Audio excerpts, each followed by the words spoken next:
उलझा है पाँव यार का जुल्फे दराज में, उलझा है पाँव यार का जुल्फे दराज में, लो आज अपने दाम में सयाद आ गया। जय हिंद, मेरा नाम है शम्स तबरेज और आप देख रहे हैं टाइम्स मेल। ईरान के सुप्रीम लीडर अमेरिका के खौफ से थर थर थर थर थर थर थर थर कांप रहे हैं। बंकर में जा छिपे हैं, जान बचाने के लिए यहां वहां भाग रहे हैं, खुफिया बंकर में दुबक कर बैठे हैं। कुछ समझ में नहीं आ रहा कि उनकी जिंदगी कितने देर तक मेहमान है, कब तक सलामत रहेंगे, कब तक जिंदा रहेंगे। इन खबरों ने इस वक्त तेल अवीव से लेकर वॉशिंगटन और लंदन से लेकर भारत तक कोहराम मचा रखा है। नोएडा फिल्म सिटी की गोदी मीडिया भी ईरानियों से भी ज्यादा बेचैन हो चुकी है। मानो हालात जंग में डोनाल्ड ट्रंप और नेतन्याहू चांदनी चौक पर खड़े होकर कह रहे हैं कि आओ हमें मारकर दिखाओ, हम तो गोलगप्पे खा रहे हैं। पश्चिमी मीडिया और गोदी मीडिया ईरान में खामेनेई के बंकर में छिपे होने की खबर तो चला रही है, पर यह नहीं बता रही है कि नेतन्याहू कौन से बंकर में दुबक कर बैठा है। जंग से पहले हर बार नेतन्याहू या तो जेरूसलम की पहाड़ियों में बने बंकर में परिवार समेत छिप जाता है या फिर इजराइल छोड़कर के ही फुर्र हो जाता है। और अमेरिका वाला व्हाइट हाउस तो खुद ही एक बंकर नुमा किला है। तो सैयद अली खामेनेई के बारे में इतनी चिंता क्यों हो रही है? इजराइल के अखबारों ने लिखना शुरू कर दिया है कि सैयद अली खामेनेई अपना घर बार छोड़कर बंकर में जा छिपे हैं। उन्हें डर है कि कहीं अमेरिका उन्हें हमले में ना मार दे। जेरूसलम पोस्ट लिखता है कि अमेरिकी हमले के खौफ से ईरान के खामेनेई अंडरग्राउंड बंकर में चले गए हैं और अपने सारे कामकाज अपने तीसरे बेटे मसूद के जिम्मे सौंप गए हैं। वहीं इजराइल के ही हिब्रू जबान का न्यूज चैनल, उसका नाम है चैनल 12 यानी चैनल 12। वो कहता है कि अमेरिका के अचानक होने वाले हमले के खौफ में खामेनेई अंडरग्राउंड हो गए हैं। हमारे यहाँ वाली गोदी मीडिया तो 2 दिन से छाती पीट रही है, बता रही है कि सैयद अली खामेनेई बंकर में जा छिपे हैं, जान बचाने के लिए शेल्टर में चले गए हैं। वल्लाह, ऐसी मासूमियत और कहां देखने को मिलेगी। एक तरफ टीवी डिबेट में बड़ी बड़ी छमियां अपने हुस्न का जलवा दिखा रही हैं, एक मोहतरमा तो इसलिए तरह तरह के मुंह बना रही हैं, मुंह चिढ़ा रही हैं, क्योंकि उन्हें इस बात का सदमा लग गया है कि पूरी दुनिया में मुसलमानों की आबादी क्यों बढ़ती जा रही है। वहीं मुसलमानों के देश ईरान के खिलाफ ऐसी कौन सी खबर चलाई जानी चाहिए जिससे उनका इजराइल वाला फूफा भी खुश हो जाए, पाव पाव के वाशिंगटन वाले आका भी खुश हो जाएं। पर बात सिर्फ यहीं तक नहीं है। तमाम के तमाम अमेरिकी चैनल हों, इब्रानी चैनल हों, इजरायली चैनल हो या फिर कोई और दूसरा मीडिया संस्थान, सब के सब ईरान इंटरनेशनल का हवाला दे रहे हैं। अब आप सोचेंगे कि आखिर ये ईरान इंटरनेशनल कौन सी बला है? ईरान इंटरनेशनल नाम है तो ईरान का ही होगा। लेकिन साहब नहीं, जरा ठहरिए, रुकिए, इसको समझ लीजिए। ईरान इंटरनेशनल का ताल्लुक ईरान से बिल्कुल नहीं है। ये तो लंदन से चलता है, अंग्रेजों की पालतू मीडिया है और इसका वेबसाइट है, गोरों की फंडिंग से चलता है। इसका नाम ही सिर्फ ईरान इंटरनेशनल है, इसके नाम में ईरान लगा है। लेकिन ये पश्चिमी देशों की मीडिया है, पश्चिम के एजेंडे के मुताबिक खबरें प्लांट करता है। ये दावा कर रहा है कि खामेनेई जान बचाकर बंकर में जा चुके हैं। यही ईरान इंटरनेशनल बता रहा है कि ईरान की बागडोर संभालने के लिए निर्वासित राजकुमार रजा पहलवी ईरान की हुकूमत को हटाने की तैयारी कर रहा है। उसी रजा पहलवी के हवाले से बता रहा है कि अगर ईरान में फ्री एंड फेयर इलेक्शन कराया जाए तो ईरान में एक सेक्युलर डेमोक्रेसी आ जाएगी। मतलब ये वो शख्स कह रहा है जिसका बाप खुद जान बचाकर अमेरिका की गोद में जाके बैठ गया। इसका बाप खुद ईरान में एक चुनी हुई हुकूमत को गिराने के लिए मोहरा बन गया, कठपुतली के तौर पर उसे ईरान में बैठाया गया। ईरान के लोगों की धन दौलत, मान सम्मान, इज्जत आबरू सब कुछ लूटा गया। ईरान को बिल्कुल नंगा बनाने पर तुल गया। ईरान के लोग भूखों मर रहे थे, रोटी के निवाले के लिए तरस रहे थे। तब अमेरिका, ब्रिटेन, इजराइल के तलवे चाटने वाला उनका कठपुतली यानी शाह पहलवी रंगीन दुनिया में खोया हुआ था। पूरे ईरान में बेहयाई और फहाशी का अड्डा बनाने पर तुल चुका था। क्योंकि पश्चिमी देशों की नजर में तब तक लोकतंत्र नहीं माना जाएगा जब तक आपकी बहन बेटियां नंगी घूमने ना लगें, जब तक उनके तन से लिबास न खींच लिया जाए, तब तक वो सेक्युलर डेमोक्रेसी नहीं मानी जाएगी। तब जाकर इमाम खुमैनी ने अपना लठ उठाया, अपनी छड़ी उठाई, इंकलाब का नारा बुलंद किया, जिसके बाद अमेरिका, इजराइल और ब्रिटेन की बैठाई कठपुतली शाह पहलवी दुम दबाकर भाग गया। आज उसी का अपना बेटा अमेरिका में मुफ्त की रोटियां तोड़ रहा है और कह रहा है कि हम ईरान में लोकतंत्र को वापस लाएंगे। यानी बिल्ली ही दूध की रखवाली करेगी। जिस शख्स का बाप विदेश में जाके मरा, अपना देश छोड़कर भाग गया, जिसने ईरान में एक चुरी हुई हुकूमत को डिमोलिश कर दिया, गिरा दिया, वो लोकतंत्र की बात कर रहा है। इस वक्त आयतुल्लाह खुमैनी के इंकलाब की वजह से ही कायम इस्लामी निजाम ही ईरान को संभाल रही है। लाख चाहने के बाद भी इसे गिराया नहीं जा सका। ईरान में बगावत कराई गई, सर कलम कर दिए गए, बेगुनाहों को मौत के घाट उतार दिया गया, तरह तरह के तोहमत लगाए गए, ईरान में कारोबारियों के जरिए खड़ा किया गया। एक छोटा सा विरोध प्रदर्शन को विदेशी एजेंटों के जरिए बहुत बड़े दंगे में तब्दील कर दिया गया।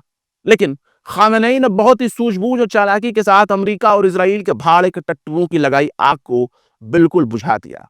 अब उनकी पालतू मीडिया खामेनेई को बंकर में दिखा रही है, बता रही है कि ईरान वालों, तुम्हारा खामेनेई तो जान बचाकर बंकर में जा छुपा, अब तुम्हारा क्या होगा। पर सवाल तो यह भी है कि क्या ये खबर फर्जी है?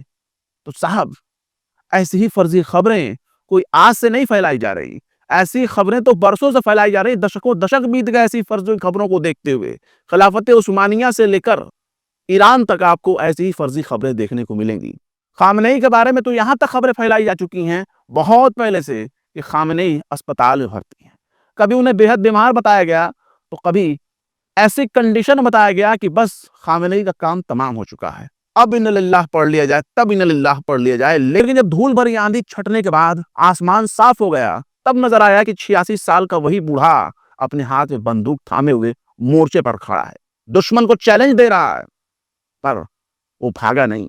जब खामेनेई उस वक्त नहीं भागा जब उसके जिस्म में ताकत थी, सेहत थी, जवानी थी, नौजवान था वो खामेनेई, उस वक्त भी वो नहीं भागा। उस वक्त खामेनेई बम से नहीं डरा, गोला बारूद से नहीं डरा, अपने ऊपर होने वाले जानलेवा हमले से भी नहीं डरा।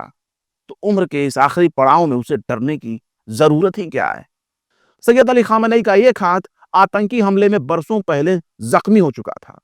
वो इस बात की निशानी है कि खामेनेई तब नहीं भागा तो अब क्यों भागेगा। जिंदगी और मौत रब के हाथ में है। जब बुलावा आएगा जाना पड़ेगा, चाहे नेतन्याहू हो या ट्रंप। क्या ट्रंप और नेतन्याहू झुमरी तलैया में पिकनिक मना रहे हैं? अगर इसे सच मान भी लिया जाए तो सिर्फ खामेनेई के हालात का जिक्र क्यों?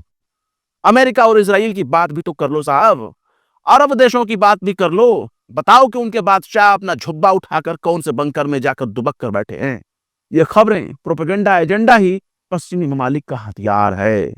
अब अमेरिका के दोहरे चरित्र को ही देख लीजिए, उसके अपने देश में लंका लगी पड़ी है। आईसीई के खिलाफ अमेरिका में कोने कोने में आग लगी हुई है, उसके खिलाफ विरोध प्रदर्शन चल रहा है। आईसीई के एजेंट किसी को भी गोली मार दे रहे हैं, किसी को भी मौत के घाट उतार दे रहे हैं, घर में घुसकर भीतर से खींचकर सड़क पर लाते हैं, पटक कर कनपट्टी पर बंदूक लगाते हैं, गोली बंदूक के दम पर हाथों में हथकड़ी पहनाते हैं, जेल में ठूस देते हैं। और इन्हीं हरकतों की वजह से अमेरिका में बहुत बड़ा बवाल मचा हुआ है। लोग गुस्से में हैं क्योंकि ऐसी हरकतें अमेरिकियों के साथ अमेरिका की एक एजेंसी कर रही है जिसे डोनाल्ड ट्रंप ने बनाया। आईसीई एजेंसी के एजेंट इस तरह की हरकतों को अंजाम दे रहे हैं, वहीं दूसरी तरफ वाइस प्रेसिडेंट यानी नायब सदर जेडी वेंस अपने ही देश के प्रदर्शनकारियों को धमकी दे रहे हैं, चेतावनी दे रहे हैं कि खबरदार, बिल्कुल हम साफ साफ तुमको बता दे रहे हैं कि अगर एक भी चर्च पर हमला किया या एक भी सरकारी अफसर को तुमने हाथ लगाया तो तुम्हें जेल में डाल देंगे।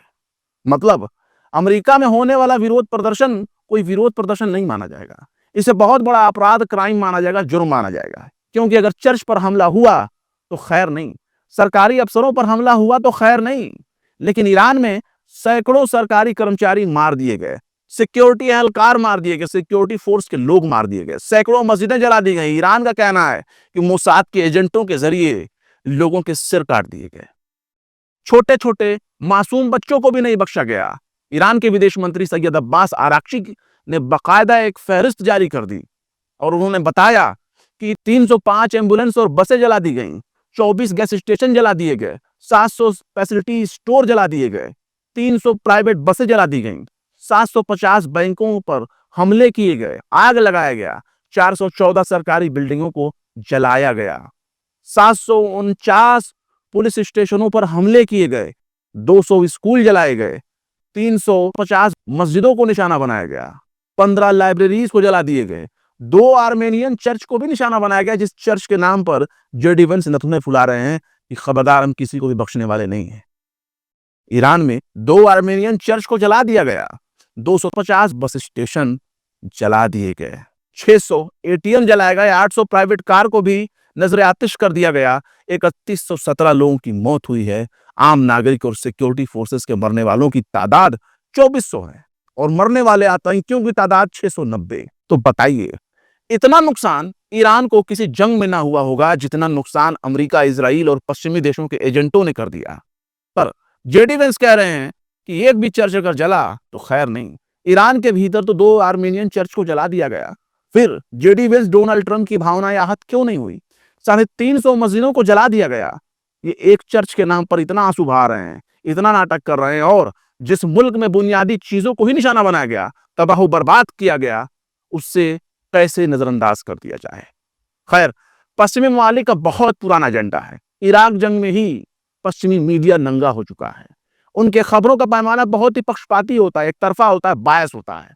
पश्चिमी मीडिया का यही एजेंडा रहा है कि अगर एक ईसाई के हाथ में चाकू नजर आया तो बावर्ची उसे घोषित कर दो, और अगर एक मुसलमान के हाथ में चाकू नजर आ गया तो उसे कसाई घोषित नहीं करना है, बल्कि उसे सीधे आतंकवादी घोषित करना है।